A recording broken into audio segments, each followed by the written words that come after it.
Oi, gente, tudo bem? Na aula de combinatória de hoje, nós vamos ver um importante princípio chamado princípio da casa dos pombos. Bom, a ideia básica dele, por que ele tem esse nome, é o seguinte: se temos n casas e n mais um pombos, haverá alguma casa com pelo menos dois pombos.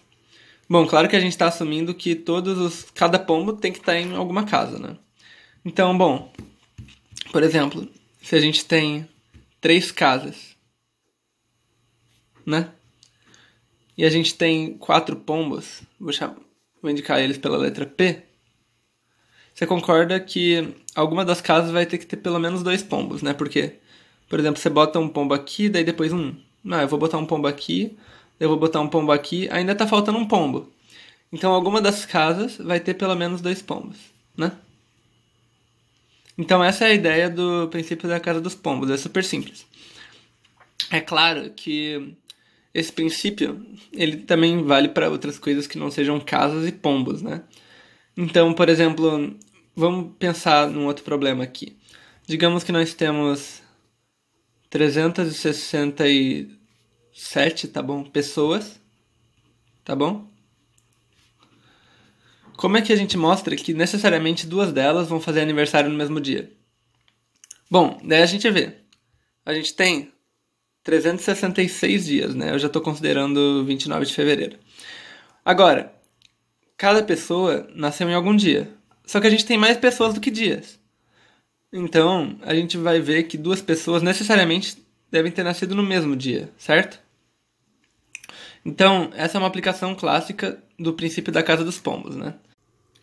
Bom, então em termos mais gerais, se nós temos n mais um objetos e n lugares para botar eles, então dois dos objetos vão ter que estar no mesmo lugar, certo? Bom, então como é que a gente demonstra esse princípio, o princípio da casa dos pombos? Suponho que não. Vamos fazer por absurdo, tá? Suponhamos que cada lugar tem no máximo um objeto.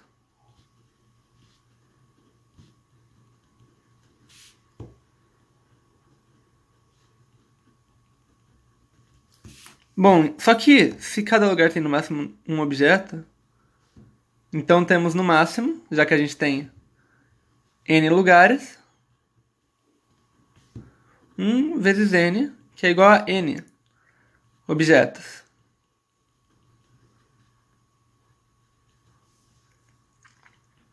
Mas n é menor que n mais 1, né? Porque a gente sabe que tem n mais 1. Só que a gente supôs que cada lugar tem no máximo um objeto, e a gente chegou que a gente tem no máximo n objetos. Isso é um absurdo.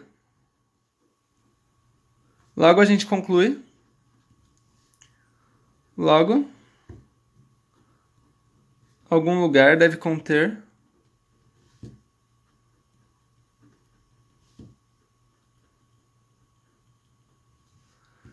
pelo menos dois objetos. Certo? Então, essa é a demonstração do princípio da casa dos pombos. É possível a gente chegar num princípio um pouquinho mais geral, mas no fundo é a mesma coisa, como eu já vou mostrar. Se nós temos n casas e nk mais 1 pombos, então alguma das casas tem pelo menos k mais 1 pombos. Ok, esse k aqui, o que ele é exatamente? Então vamos lá, vamos dar um exemplo para facilitar. A gente tem, novamente, vamos dizer, três casinhas, tá? E a gente vai botando pombos. Agora, a gente se pergunta, para 4 pombos, a gente sabe que vai ter que ter pelo menos dois na mesma casa, certo? A gente já viu isso. Agora, quantos pombos a gente precisa para garantir que tenha pelo menos 3 em alguma das casas, tá bom? Então vamos ver, vamos meio que por força bruta. O pior dos casos é o que não tem 3 em nenhuma das casas, mas todas as casas estão o máximo cheias que pode, que é 2. Nesse caso, tem duas nessa, duas nessa, duas nessa. 2 pombos em cada casa, no total a gente tem 6 pombos, certo? 6 pombos. Então, para garantir que tenha 3 na mesma casa, a gente precisa de 7 pombos, certo? Porque se a gente tiver 7 pombos, a gente vai ter que botar ele em algum dos lugares, ou nessa, ou nessa, ou nessa, e daí a gente chegou no que a gente queria, né? A gente tem uma casa, garantidamente, com 3 pombos. Claro, a organização não precisa ser essa, né? Pode ser que, sei lá, alguma casa não tenha nenhum pombo. Você bota todos nessa, quase. Assim, por exemplo, né? Bom, daí aqui aparece mais. Ok, mas o que eu tô falando é, alguma vai ter pelo menos 3. Não importa a distribuição, alguma casa vai ter pelo menos 3. Pode estar distribuído de várias formas, não é só essa distribuição aqui não. Bom, no caso geral, vamos supor que a gente quer saber. E se a gente quer que alguma casa tenha K mais 1 pombos? Quantos pombos a gente tem que ter? Então vamos lá. Vamos pegar N casinhas agora, é o caso mais geral, né?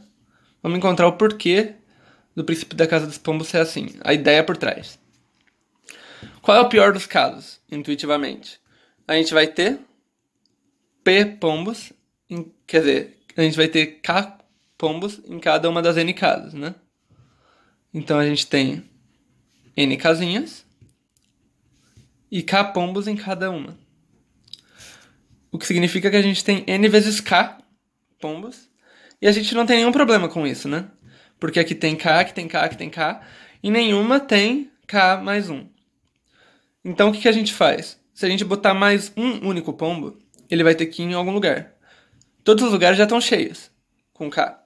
Então, pelo menos alguma das casas, sei lá, uma aqui no meio, vai ter K mais 1, certo? E a gente conseguiu o que a gente queria. Então, é daí que a gente chega nesse número, N vezes K mais 1. A gente pega, enche todas com o máximo que a gente pode, a gente chega em N vezes K, e a gente adiciona 1 para não caber mais. Então, alguma das casas necessariamente vai ter que passar do limite, vai chegar no K mais 1 que a gente queria. Ok. Bom, agora vamos demonstrar realmente essa afirmação aqui, né? Se temos N casas e N vezes K mais 1 pombos, então alguma das casas tem pelo menos K mais 1 pombos.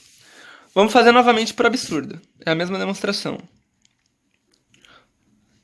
Eu não vou escrever tão formalmente que nem a outra, porque já ficou claro como é que é. Então vamos lá. Supor que cada casa... cada casa tem, no máximo, tá? A gente quer provar que tem uma que tem K mais 1. Então vamos supor que alguma tem no máximo... que toda casa tem no máximo K pombos. Tá bom? Então o número de pombos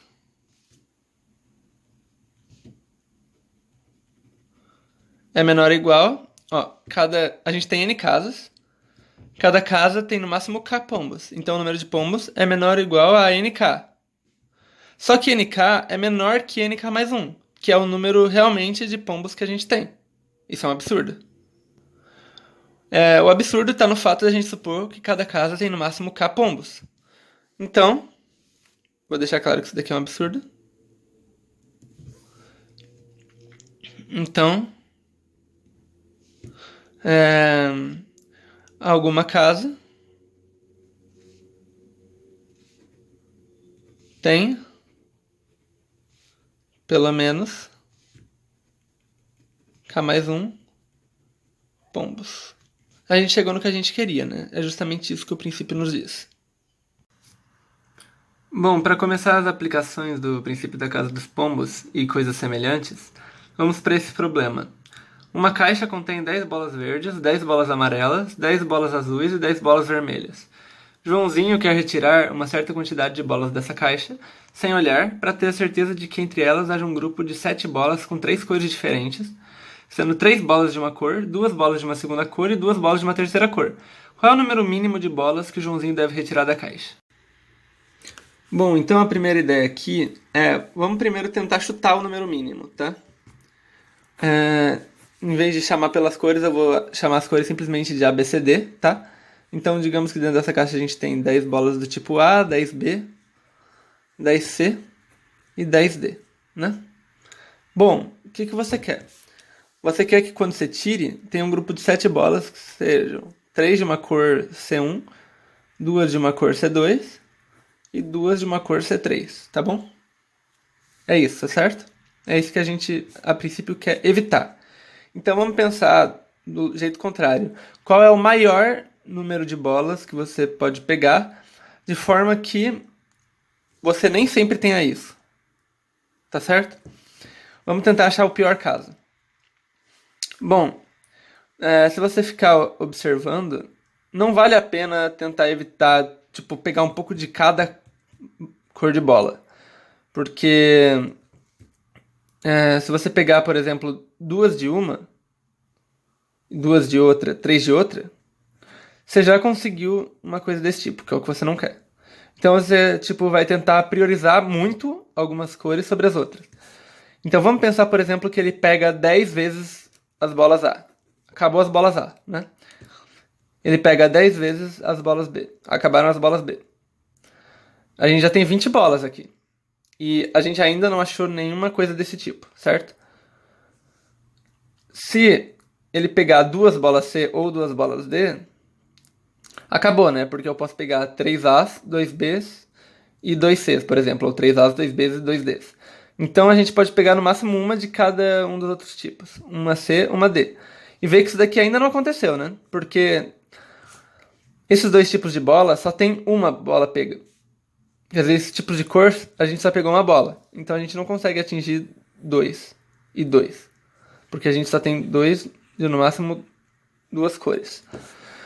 Aqui a gente tem quantas bolas? 22. Então com 22 ainda é possível não chegar nessa configuração. Qual é o nosso chute então? 22 mais 1, que é 23. Se você for observar, a maior alternativa aqui já é 23. Então, primeira fase, ok, marcou 23, acabou. Certo? Mas não é isso que a gente quer, né? A gente está tentando argumentar razoavelmente com não apenas chute, mas também provando por que 23 de fato é o menor número. Bom, a gente já provou que 23, abaixo de 23 sempre dá pra gente pegar de forma que isso não aconteça. Agora, por que com 23 isso sempre vai acontecer? É isso que a gente tem que tentar argumentar agora. A gente escolheu esse número para chutar, agora a gente tem que justificar por que o nosso chute é verdade. Porque o exemplo com 22 que funciona a gente já tem, certo? Então vamos ver por que 23 isso sempre acontece. A primeira coisa a observar. A gente tem 23 bolas de 4 cores.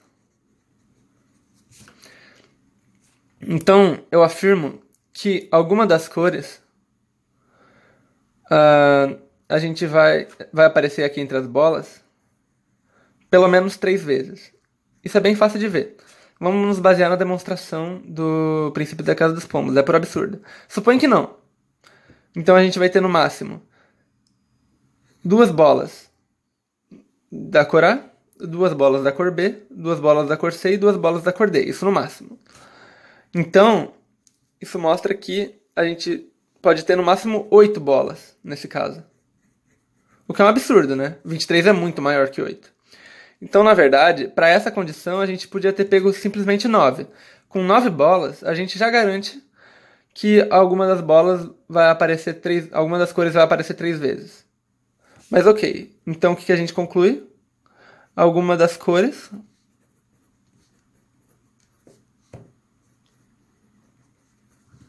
aparece 3 vezes. Ou mais, mas isso tanto faz, certo? A gente não está interessado nos excessos nesse problema. Agora, a nossa segunda afirmação é a seguinte. E para isso que a gente, na verdade, vai precisar do 23. Pelo menos 3 cores aparecem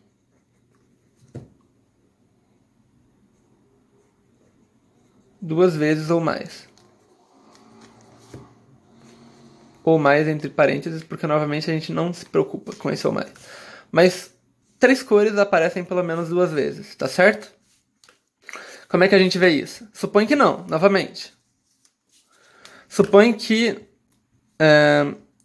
no máximo 2 cores aparecem mais de 2 vezes, certo? Bom, então nessas 2 cores a gente consegue no máximo 20 bolas, né? 10 de uma, 10 de outra. Agora as outras aparecem no máximo uma vez cada. E a gente chega em 22, no máximo. Então a gente tem no máximo 22 bolas. Mas isso é um absurdo, porque a gente tem 23. Então essas duas afirmações são verdade. Alguma das cores aparece pelo menos 3 vezes. E pelo menos 3 cores aparecem 2 vezes. Certo? Então vamos pegar essa cor que aparece 3 vezes. Vou chamar ela de C1. Então a gente pega 3 bolas dela. E as outras 2 cores que aparecem 2 vezes, eu vou chamar de C2 e C3. E a gente vai conseguir uma configuração desse tipo, que é justamente o que a gente queria.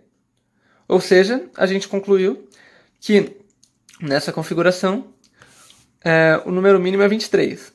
Com 23 a gente provou que sempre a gente consegue achar uma dessas. Com 22 a gente deu um contra-exemplo. A gente mostrou um caso em que a gente não consegue achar 7 bolas com essa configuração, certo? Então a resposta de fato é 23. Outra questão que envolve um pensamento parecido. Joana tem 10 pares diferentes de meias, guardados dentro de uma gaveta. Se 3 meias estão furadas, sendo 2 do mesmo par, quantas meias ela deve tirar da gaveta, uma de cada vez sem olhar, para ter certeza de que entre elas haja um par sem defeito? Bom, então vamos à procura do pior caso, né? Como é que a gente faz isso? A gente tem 20 meias. Quantas meias ela deve tirar para ter certeza de que tem um par bom? Bom, o pior dos casos claramente vai incluir as meias ruins, né? Então já vamos incluir as meias ruins aqui. E além disso, repara que se ela pegar mais apenas uma meia de cada par bom, então ela pegar essa, mas as de baixo não, se a gente considerar que os pares estão assim na vertical, né? Ela ainda não vai ter o que ela quer. E é claro, se ela pegar a meia do par que tá ruim, essa daqui, essa meia tá boa, mas o par também tá ruim, então a gente pega ela também. Quantas meias a gente tem aqui? 1, 2, 3, 4... 1, 2, 3, 4, 5, 6, 7, 8, 9, 10, 11, 12, certo? E então nosso chute é 13. Nosso chute é que ela tem que pegar pelo menos 13 para ter certeza de que tem um par sem defeito. Novamente, se você olhar aqui, primeira fase, a maior resposta é 13, acabou. Marca 13 e acabou. Mas como é que você argumenta demonstrando, né, que de fato, se você tiver 13 meias, então você sempre vai conseguir isso, certo? Como é que você faz isso? Então, ok, suponha que você tem 13 meias. A gente tem quantos pares bons? A gente tem 8 pares bons, né? Então temos 8 pares bons.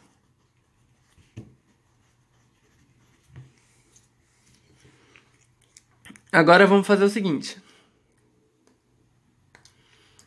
Com 13 meias, você garante que pelo menos 13 menos 4 igual a 9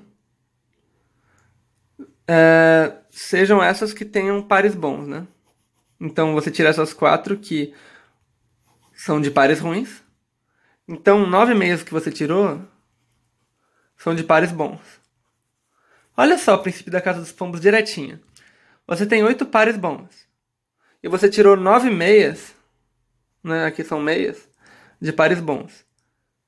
Então, 2 meias vão ter que ser do mesmo par. Certo? Então a gente pega essa. Na nona que a gente for pegar, a gente sabe que ela vai ter que parear com alguma dessas. Então, ok, a gente conseguiu o que a gente queria, né? Retomando, então. 13 meias.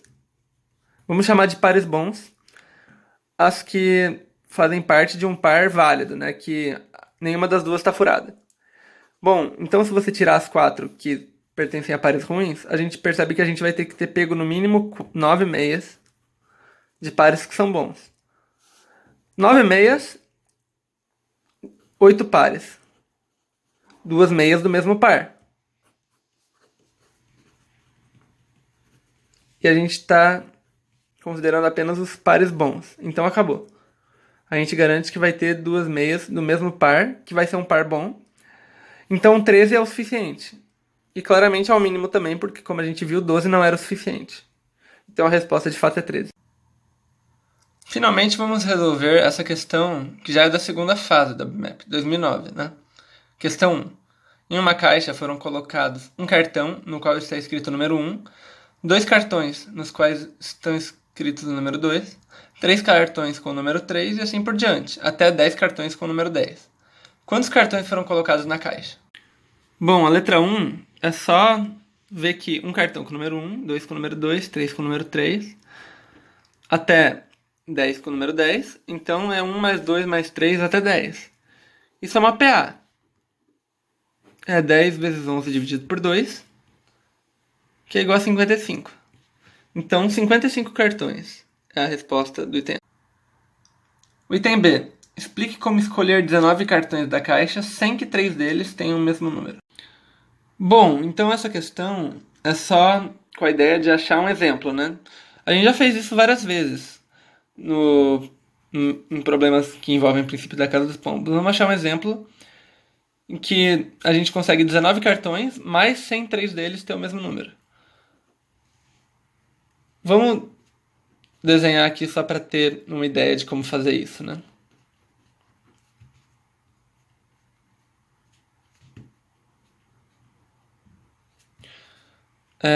Bom, a gente quer 3 deles, sem 3 deles ter o mesmo número, né? Então vamos escrever simplesmente 2 de cada aqui.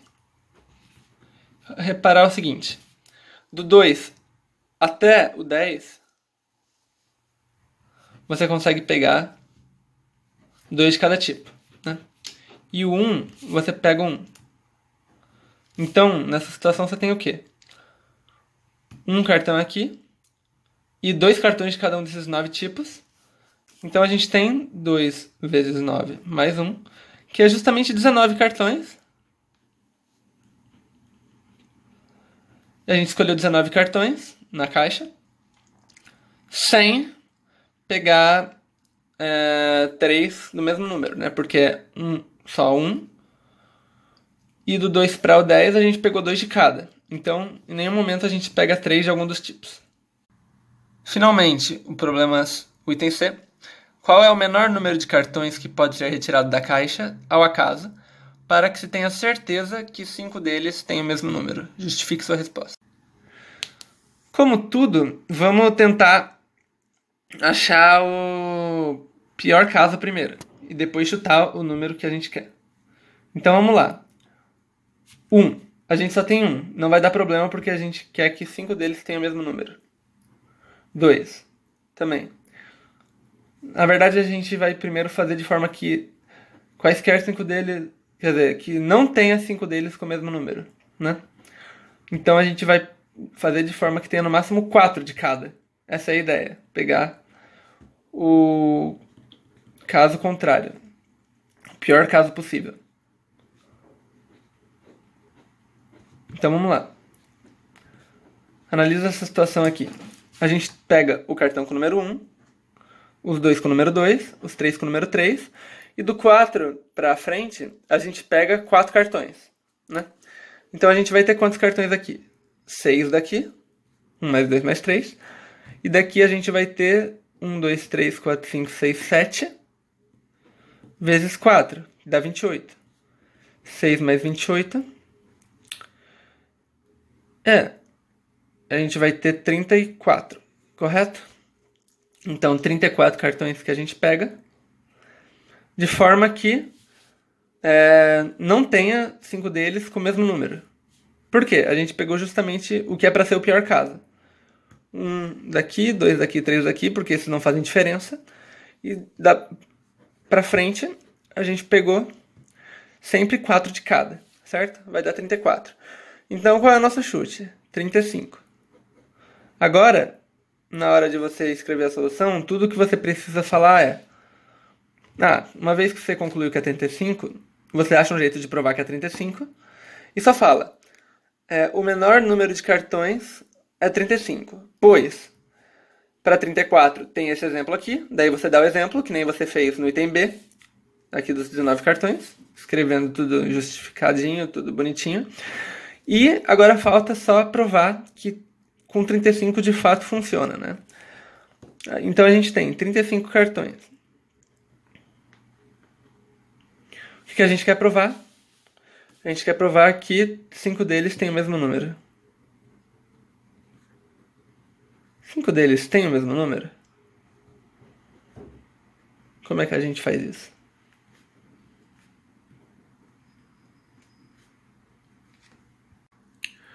Bom, vamos basear nossa solução na das meias que estavam furadas, né? Os pares bons e os pares ruins. Vamos separar os dois. Vamos dizer que esses cartões aqui são os cartões ruins, né? Por quê? Porque eles nunca vão chegar em 5, certo? Independente do que você faça, eles nunca vão chegar em 5, porque tem no máximo 4 de cada tipo, certo? Tem só 1, 2, 2, 3, 3 e 4 quatros. Então, a nossa solução vai ser a seguinte. A gente tem 35 cartões. Bom, quantos cartões tem de 1, 2, 3 ou 4?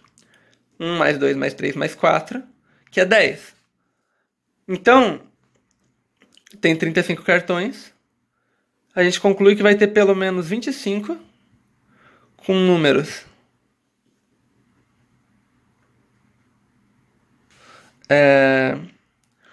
5, 6, 7, 8, 9, 10, né? Agora, olha o seguinte. 25 cartões.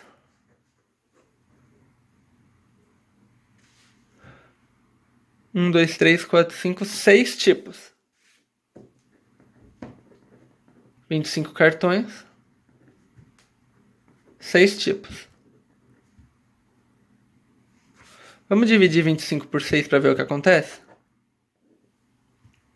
25 dividido por 6 dá 4, né? Resto 1.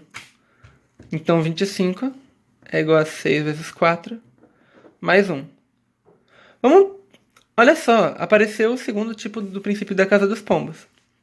A gente tem 25 cartões de 6 tipos e 25 é 6 vezes 4 mais 1. Então, vai ter pelo menos um cartão, um tipo de cartão, que vai aparecer 5 vezes. Certo? E a gente chegou no que a gente queria. A gente queria provar que com 35 sempre vai ter um cartão que aparece 5 vezes. A gente provou isso. Como? Princípio da casa dos pombos. E assim eu encerro a aula de hoje.